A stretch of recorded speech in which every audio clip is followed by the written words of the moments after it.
everybody. It's Goodness Ali on screen, and we are going to be having an amazing book review today. And I won't be doing this alone. Felix Favor. Yes, Felix Favor, how are you doing today? I'm doing well. How about you? I'm doing very well. So quickly, the book we are going to be reviewing is Plans, Purposes, and Pursuits by our father of faith, Kenneth Hagin. So, Favor, when you heard the title of this book, Wait, are you interviewing? I'm not interviewing you. It's book review we are doing, but I will still ask you questions.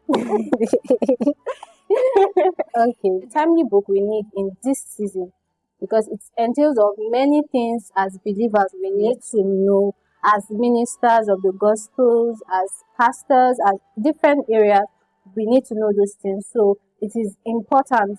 It's coming at the right time. Yeah. So when you read yours, how was it now? It was interesting. But when I first heard that title, my mind felt my heart first caught. You know that's how we say it in Nigeria. My mind first caught. Why? Because seeing that kind of title, you know, most times we often have a problem with what's the will of God for my life, what's the plan of God for my life, what's the purpose of God for my life, how do I pursue it? And then you see a book having that title, and you're like, oh God, are you trying to help my life right now? So when I read it was enlightening. Yes, it shed light in areas of my life where I actually needed help, where I actually needed God's help, because it showed me how important it is to run with God's plan, to work with His purpose, and to pursue it. True, very true, very true. So we're going to be picking out some major words, like points he stated in the book. Yeah, in the book. So the first point I got from this book is the fact that when man's purposes are wrong, the blessings of God can only flow far. That means that when man decides to do something outside of what God has planned, God's blessings will only flow in a measure that His mercy allows. God's blessings will not come in bountifully like it would when you are carrying out the activity according to how God plans it. For instance, when God asked Abraham to leave his father's house and go to a land that He showed him, the reason why God blessed Abraham with so much blessings, so many blessings, is the fact that Abraham was walking according to God's purpose. If Abraham had left Haran and stopped in somewhere that he decided to stop, God's blessings would have not known Abraham as father of faith, would have not known him to have so many blessings that we know him to have today. So that's one of the points I got from the book. Yeah. All right. My own point I got was never put money first. Never. Yes, we are Nigerians. Never put money first. The first time the Lord appeared to him, He said the Lord told him to be careful about money. Many ministers have always been money-minded, not in a particular way though. It might be justifiable that, oh, I need money to do this, I need money to do that, but using money to be like your first plan, like what you want to do, the first thing you target, strategize for money's sake, like, okay, how will money come in? God's plan to raise money. It's not something except we should you have an express instruction from God. If not, why are you using God's like? Doesn't make sense. Yeah. So that's what. And then another thing I got from the book is that many times the reason why people fail and the reason ministries fail is because they have the wrong plan. This one now is not that they don't have a plan, they have the wrong plan. So it's possible to have either the right plan or the wrong plan. And when you have the wrong plan, you are going to have the wrong purpose. And when you have the wrong purpose, you are going to pursue the wrong thing. So that plan is foundational. We need to get it right from that plan. If you miss it from the plan, every other thing is going to be wrong. So that's another thing that is worthy of consideration from this book. Yeah, true. Another key point I got was, if you're too busy to wait on God to discover His plan, you may go through your entire life and everything you will do will be in vain. That's so like scary. Yes. Imagine hustling, doing a lot for the like kingdom, 80 years of your life, and at the end you are receiving in vain. I don't know. Oh my God, it's even somehow to think about it. So it's worth taking note of, that we should be very careful in that area. Yes. One other thing I learned from this book is the fact that it's not like I really learned it from the book. I mean, I've been thinking about it before I read the book, and then when I just saw it in the book, I was like, oh wow. So Holy Spirit, you really mean this thing. It's in the fact that when we are in the presence of God, we should learn to reverence God's presence.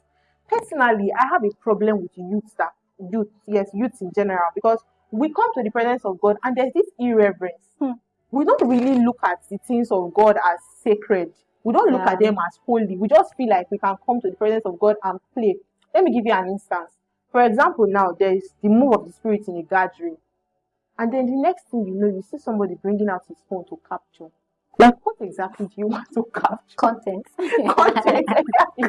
You're doing content in the presence of God. It's not wrong. There are instances where you can, there are rules to, there are levels to this thing. But then I just feel like when you come to the presence of God, there are certain moments that somebody does not even need to tell you that you should maintain a calm state. Yes, a calm state, and just listen. For example, there's another problem I have.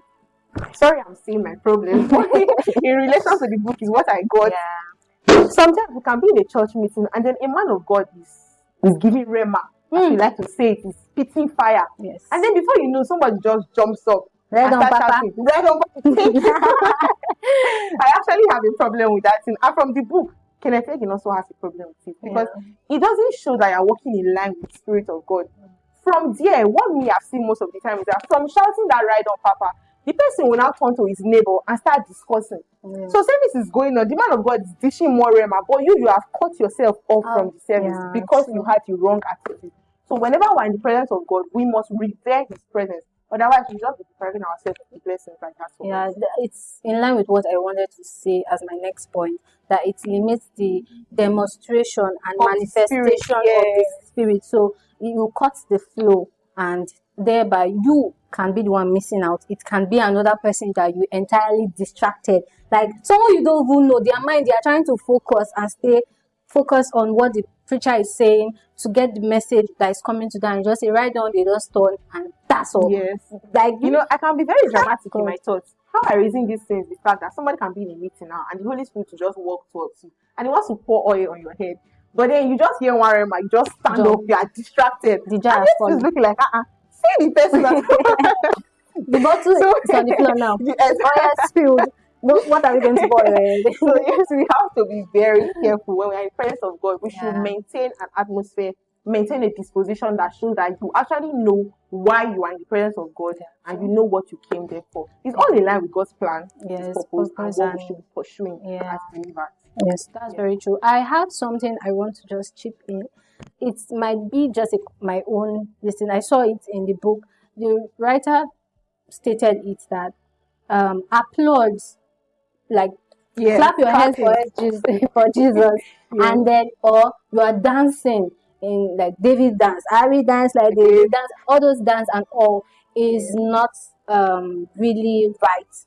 I don't know, but what do you think about it? Because it's somehow like I don't know if it's okay, because he said that it is we the New Testament believers, we should we should do these things by the Spirit. We are moved by the Spirit. So if you're clapping by the Spirit. If you're crying, not that you are being emotional, they broke your heart and you are coming here to cry in church and all that. So I don't know, but you can just chip in, one or two what you think about it. I actually saw that too. And from the way I interpreted his perception of clapping in church is the fact that he feels that when we are in church, we should not clap for God as faith. We are clapping for an orator, or we are clapping for somebody that just performed. If at all we should clap for God, it should be because we know why we are clapping. Many times we do these things absent-mindedly.